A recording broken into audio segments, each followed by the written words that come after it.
Joe is an internationally recognized public speaker, entrepreneur, technologist, and founding president of Caserta. Joe co-authored the Data Warehouse ETL Toolkit, an industry best-selling book that has become the standard for preparing data for analytics. Joe is recognized as an authority on enterprise data analytics and continues to innovate and expand his role in the industry. Joe's consulting firm, Caserta, remains at the forefront of the data analytics revolution, devising the most unique and advanced analytics environments in use today. Please join me in welcoming Joe.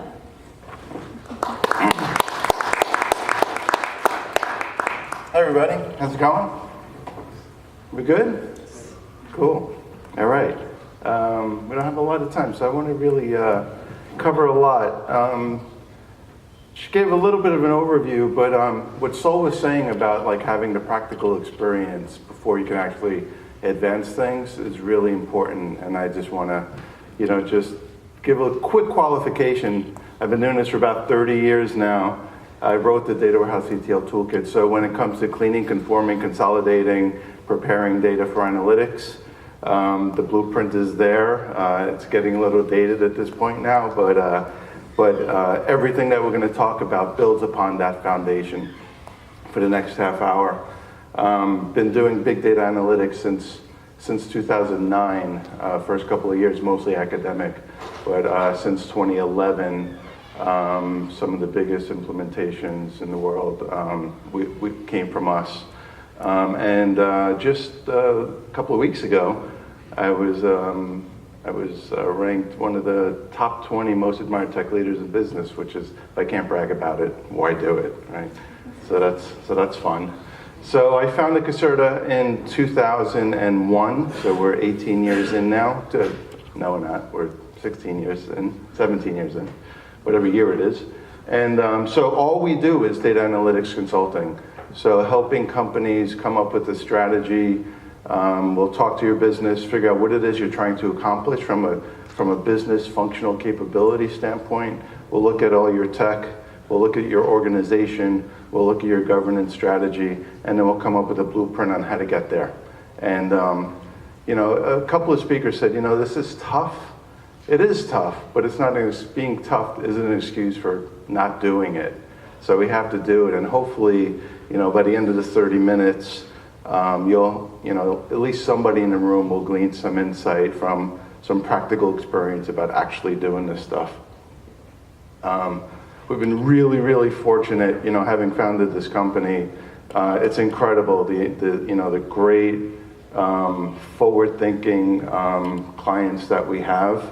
We're based in New York City, which helps, but so of all of these, and these are over the course of the last 18 years, so a lot of data warehousing, a lot of business intelligence, but I probably have about 50 data warehouses under my belt personally, and probably about a dozen big data analytics solutions, including machine learning and not so much artificial intelligence yet, but we're getting there, and we'll talk about exactly what that means. So, so let's talk about evolution for a minute, right? So the evolution is, reporting, and then after reporting, getting data out of your systems in general, right? Big challenge. And then once we were able to do that, then we figured the data by itself out of a single business process is interesting, but not really that interesting. It becomes really interesting when you can start correlating with other business processes. And that's when data warehousing started coming in play. And that's really, figuring out, why did things happen? What are the correlations between two different events?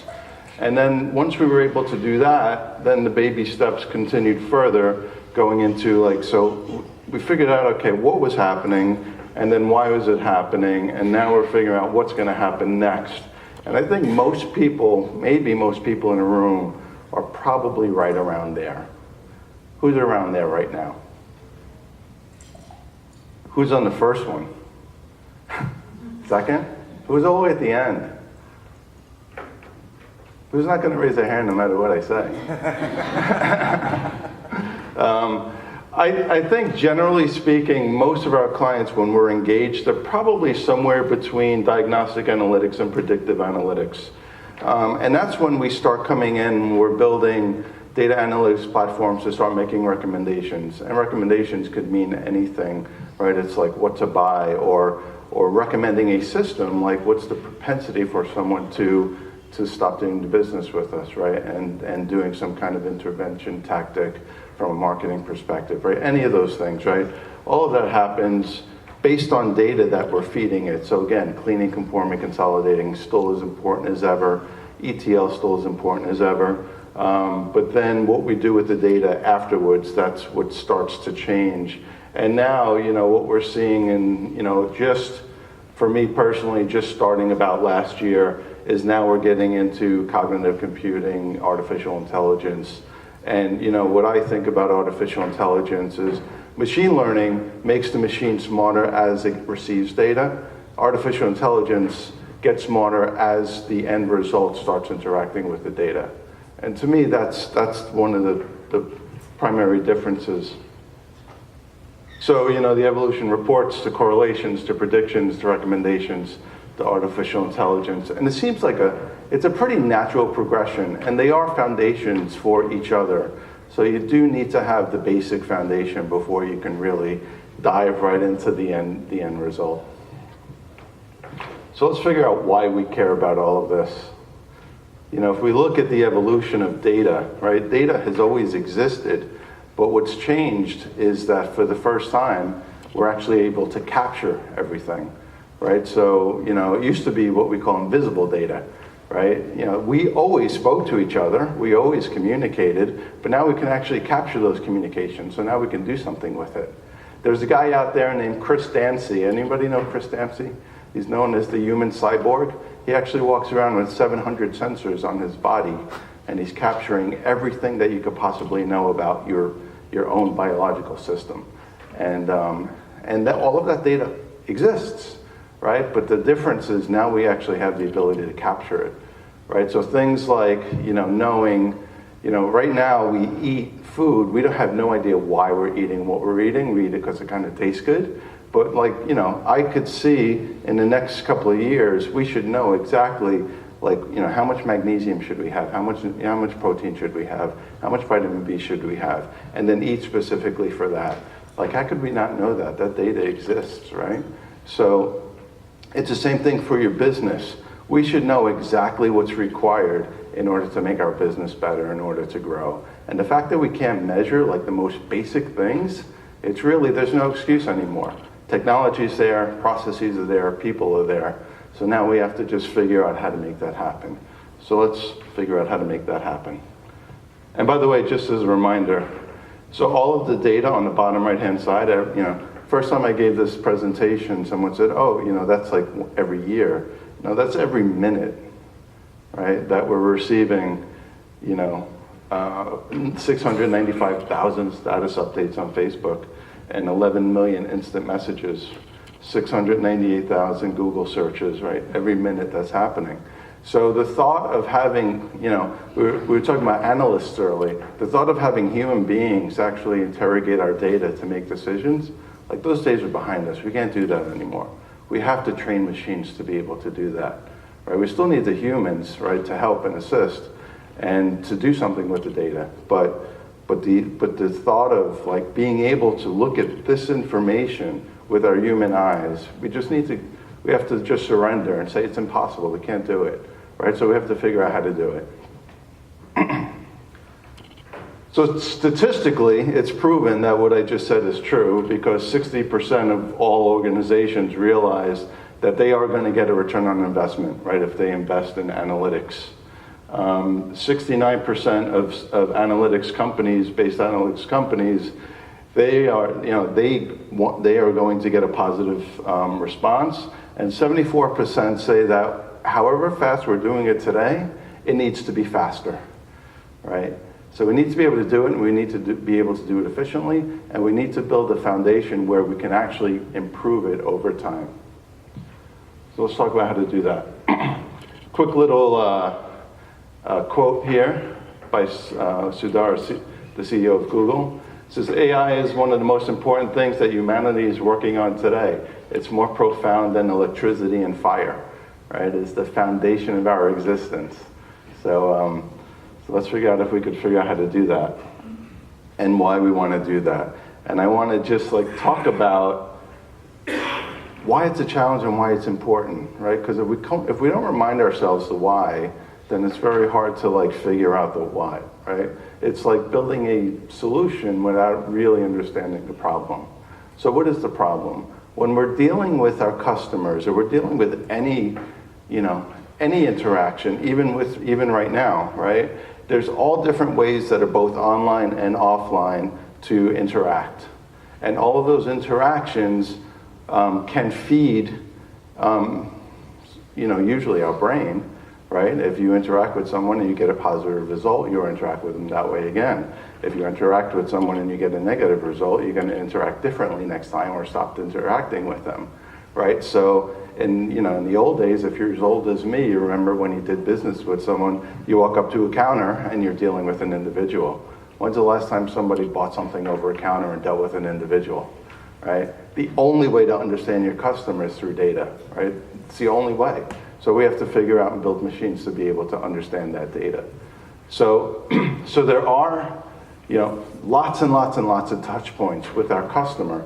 And every day, those touch points are becoming more and more visible to us, right? They were always there, but every day we're starting to get new feeds, Internet of Things, mobile devices, where we can actually now capture those interactions.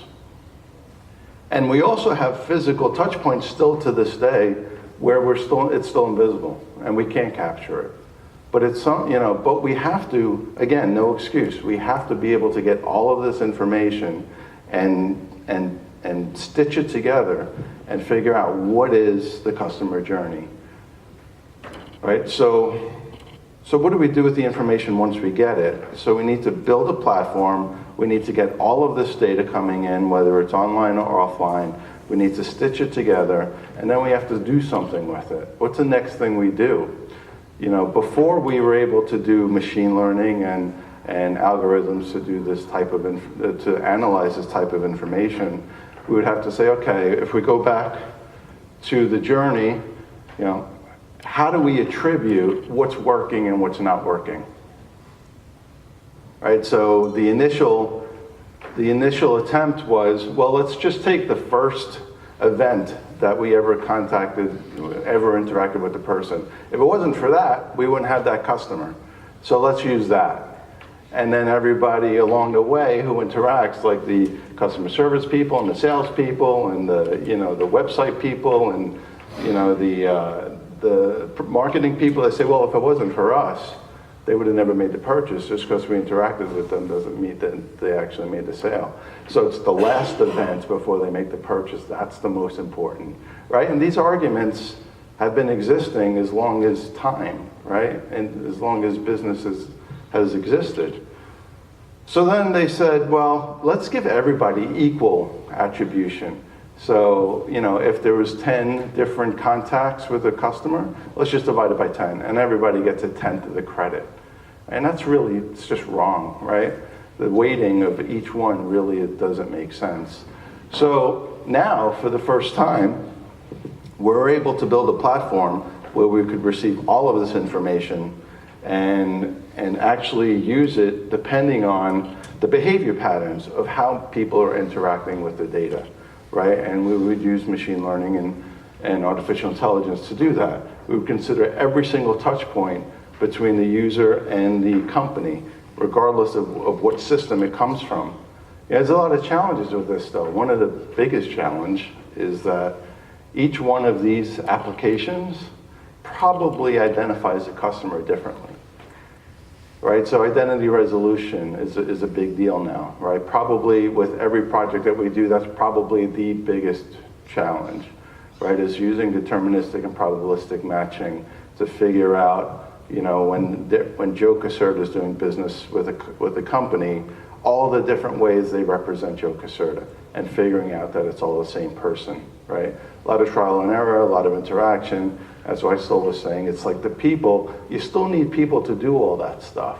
But then once it's built, then it's lights out operation, and then the machines start getting smarter based on all of the future business that Joe Caserta does. So data science, yeah. It was said earlier, artificial intelligence is ambiguous. I think there's anything more ambiguous right now than data science. Right? It means so many things to so many people. And if we think of all of the things that are required for data science, I don't know a single person on this planet that has all of these capabilities. Right? So what I'm seeing and I'm recommending to our clients is that you need to have a multidisciplinary data science environment. So you need to have domain experts and technologists and data engineers and statisticians and all of these bubbles that go around, all of the levels of expertise. We need to work as a group, and we're going to talk about later in the slide exactly what that group looks like and how you organize that group.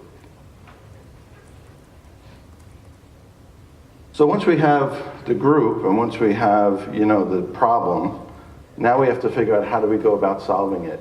And, when you're a startup and you're, 10 people and you're just like, have at it and do it, then it's not as challenging, right? It's fun, it's exciting, you get to wear jeans to work, but you don't have to worry about rolling it out to an entire enterprise. Once you start rolling it out to an entire enterprise, things start to get a little bit slower, it gets a little bit more political, you have tech debt to deal with, you have legacy systems, you have politics, right? All of these things, right, has to be all things considered when you're coming up with solutions, right? So there's a process out there that I did in an event. It's out there, it's on Wikipedia if you want to Google it. It's called CRISP-DM, and it was originally designed for data modeling, but I took it and I just evolved it a little bit so that it's specifically used for data analytics and artificial intelligence. And we're going to cover it in about 30 seconds. If anybody's from the Northeast, I'm actually teaching a 4-hour class just on this one slide in Boston in May at the Data Summit, if you're interested. But what we have to do is we have to go through, make sure that we thoroughly understand the business problem, make sure we understand the data, so we need an environment and the brain trust to actually go through, discover data, find the data, munch the data, figure out the data quality issues before we could do anything with the data, right? And then we have to prepare that data for the models that we're building, right? There's no magic involved, right? You want to build a model, you have a whole bunch of disparate, unorganized data. You have to organize that data to feed the models. And then you build the models, and then you start evaluating the models. One line that's missing in this slide, because I did it last night at 2 a.m., is between evaluations and business understandings, right? We need to keep going back and forth between those two before we actually deploy. We have to make sure that the model is actually sensible and it's actually solving the business problem before we roll it out to production. And then we deploy it. You can use a bunch of different tools. PMML, for those of you who are in this business of analytics, stands for Predictive Model Markup Language. It's imperfect. If you want to write something, and one thing that why I bring this up, when you get data scientists, it's hard enough to find a really good data scientist, but then find a data scientist that uses the language and the tools that you have. It's pretty tough, right? You have your SAS lovers, you have your SPS lovers, you have your R lovers, you have your Python lovers. I found that you just have to let them use what they know. There's no way around it. You're not going to retrain everybody. So then you can use PMML to unify everything when you roll it out to production. So we talked about a lot of how you're getting all of this information and unifying it and building your models, but when you have an enterprise and you have to do it holistically and you have to make it repeatable and you have to govern it, how do you do that? So I came up with this thing, it's called the corporate data pyramid. And it's I think it's very logical, right? We have a landing area, so we're ingesting all different types of data from anywhere. It could be streaming web logs, it could be SAP, ERP transactions, whatever. It doesn't really matter. You bring it in, you leave it in full fidelity, and it's always there, and you can always go back to it, fully auditable, full traceability of all of your data sets. And then we build a data lake. And the data lake includes all of your events coming from the landing area, but it also has all of your reference data and all of your master data coming from all of your internal systems, right? Because if you think of all of the events that you're getting, most of them are just like a string of numbers, right? They're probably JSON files with a product ID, customer ID, date, right, and a bunch of stuff. It doesn't really, a data scientist can't really use that unless it has some context around it, right? We want to know, like, what's all the attribution of the customer? What's all the attribution of the product? And bring that all together. That's typically done in the data lake.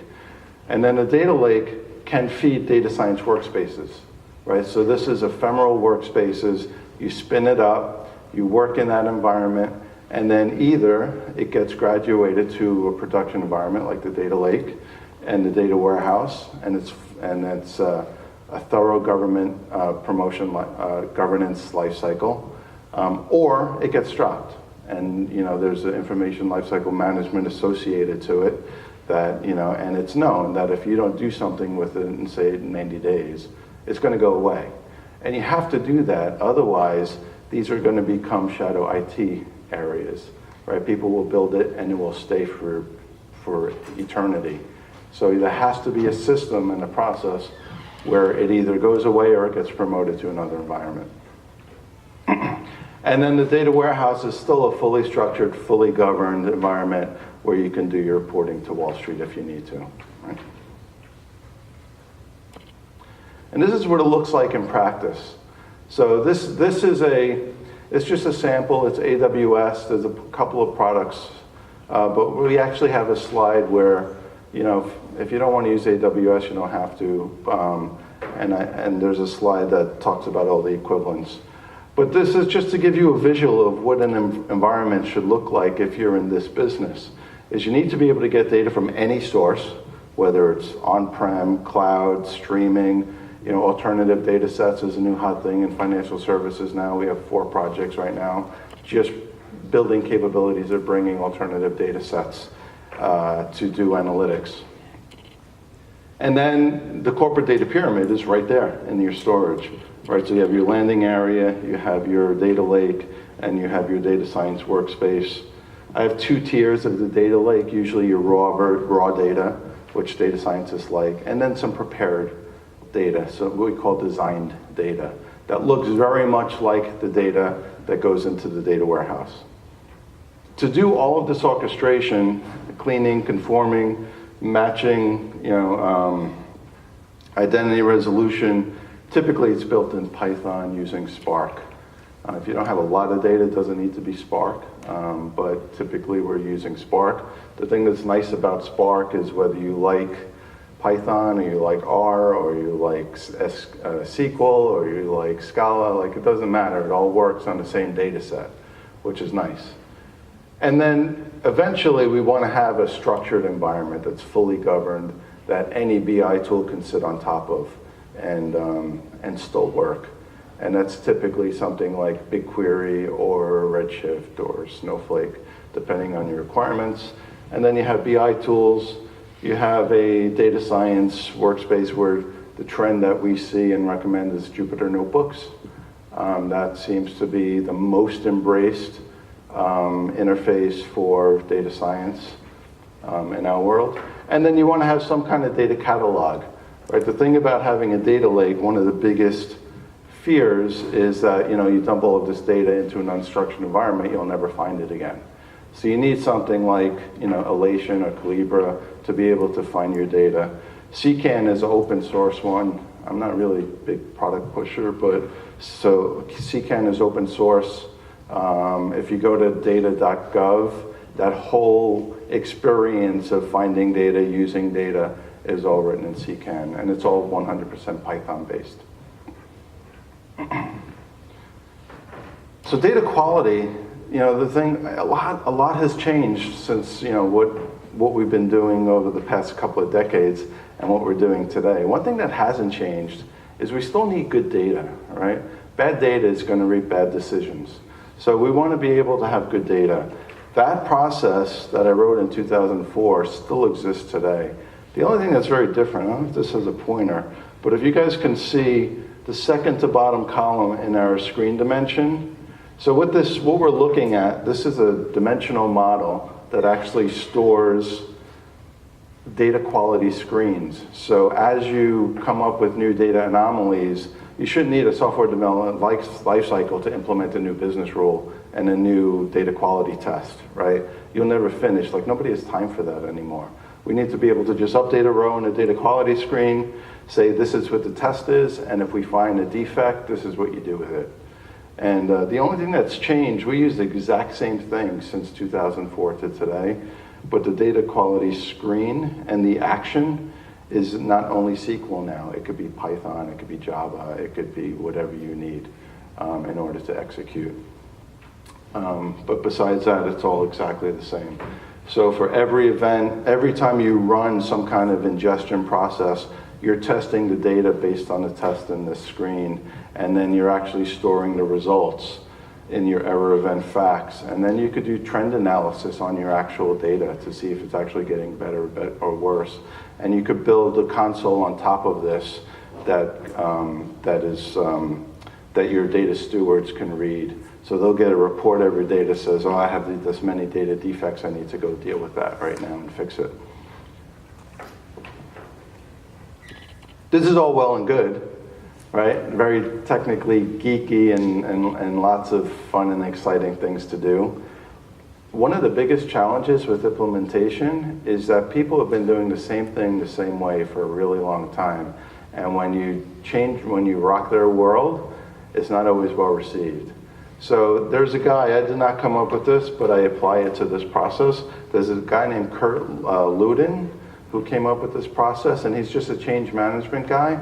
And when it comes to disruption within the organization for progress in analytics, you have to really understand why is there resistance, right? We just can't say, oh, they're not going to change, right? We have to understand, right? I think everybody in the room is on the hook to be the change agent within your organization to advance the business to become data-driven, right? So if there's resistance, we have to understand how to deal with that resistance.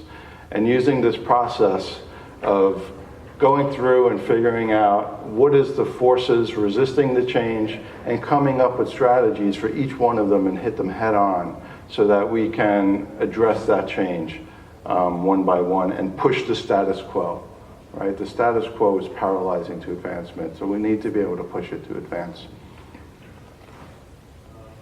And this is what the organization, could look like. This, for the successful implementations that we've done, this is adopted. So the thought of having a centralized, it was said earlier, a centralized organization, really it's politically impossible, right? So we need to be able to set up scrum teams where everybody in the organization has a role for that initiative, and when that initiative is over, they go back to their day job, right? So we have a data organization, chief data officer, if you have one, oversees it all. We have an IT organization for the engineering and the architecture. We have the analytics guys, the data scientists, and then we have your PMO, your project managers and your scrum masters. Everybody needs to come work together, and the big, blue one in the right under the CDO is the business, right? We need to have the business involved. Remember when we're doing evaluation to make sure that we're actually solving the problem for the business. So we need to make sure that they're engaged and this problem that we're solving is actually for the right problem in the first place. This is just reference. If anybody wants this deck, you can email me or hit me up on Twitter and I could send this to you. But of the thousands of products out there to do data science and data analytics and artificial intelligence and just big data in general, there's thousands of them. I find you really only need like this half a dozen, right? If you have this, you're generally pretty good. And cloud agnostic, doesn't really matter. And this is just an output of a dashboard for that initial customer journey that we talked about earlier, and then the future. So we're getting ready for a lot of change, right? If we remember that timeline that we had, you know, the first couple of from box to box was decades, and now it's like in 2018 we're going to see artificial intelligence, augmented reality, citizen data scientists. Voice, I think, is definitely going to be something that we all have to deal with. I do believe that in the future keyboards will be obsolete. You know, not next year, not the year after, but I do think that they are going to be a thing of the past. And there's lots of change. It's very, very exciting to be doing what we're doing right now. And that's all I've got. So, thank you.